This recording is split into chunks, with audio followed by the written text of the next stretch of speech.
little girl just whispered the word pear. The next second, a pile of pears suddenly appeared on the bed, instantly shocking the whole family. The little girl thought this life's family would treat her like her past life's parents did, selling her to a lab for research as if she were a monster. But to her surprise, this family didn't see her as a monster at all. Instead, they praised her as a little lucky star sent from the heavens. And the reason she came to this world was because in her past life, while being experimented on in a lab, an explosion suddenly occurred, which unexpectedly sent her back to an ancient farming family. At that time, the little girl had already been dead for 2 days. Her mother held her tightly in tears, when suddenly the girl opened her eyes, leaving the whole family completely stunned. Her grandmother was overwhelmed with emotion and immediately ordered the family's only old hen to be slaughtered to cook soup and nourish her granddaughter. As soon as the soup was ready, the grandmother fed it to the little girl right away. The family's only boy looked at the steaming chicken soup, his eyes shining with longing, but he didn't make a fuss. Instead, he said, the good food should go to his little sister. Seeing such a warm and loving family, the little girl felt deeply grateful to be their child. But before a full day of peace passed that night, she suddenly woke up from the heat and was shocked to find the house on fire. She quickly grabbed her mother and ran outside. Once the whole family got out,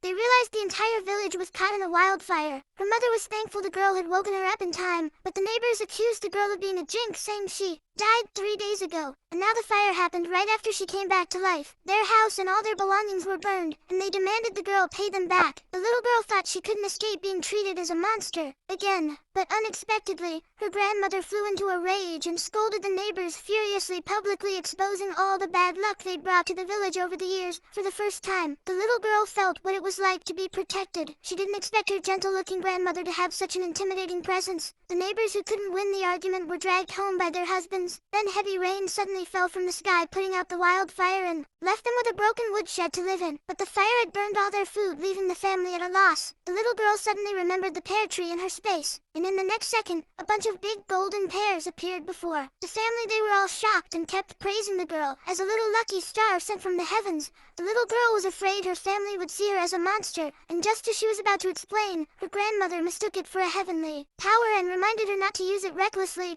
so as not to diminish her fortune. Soon the family was laughing and chatting as they enjoyed the delicious pears together. The girl knew that in ancient times it was rare to see such big golden pears, so she had an idea to trade the pears for money and solve their food problem. Then with a wave of her hand, a large basket of pears appeared. The family looked at the basket in shock. Early the next morning, grandmother told the father to take the pears to town and trade them for food, and reminded him repeatedly not to sell them all in one place to avoid exposing the girl's secret. Soon the father came back after selling the pears. The grandmother scolded him for being wasteful, but the father said he hadn't spent any money. All the food was gifted by a rich merchant family. It turned out they had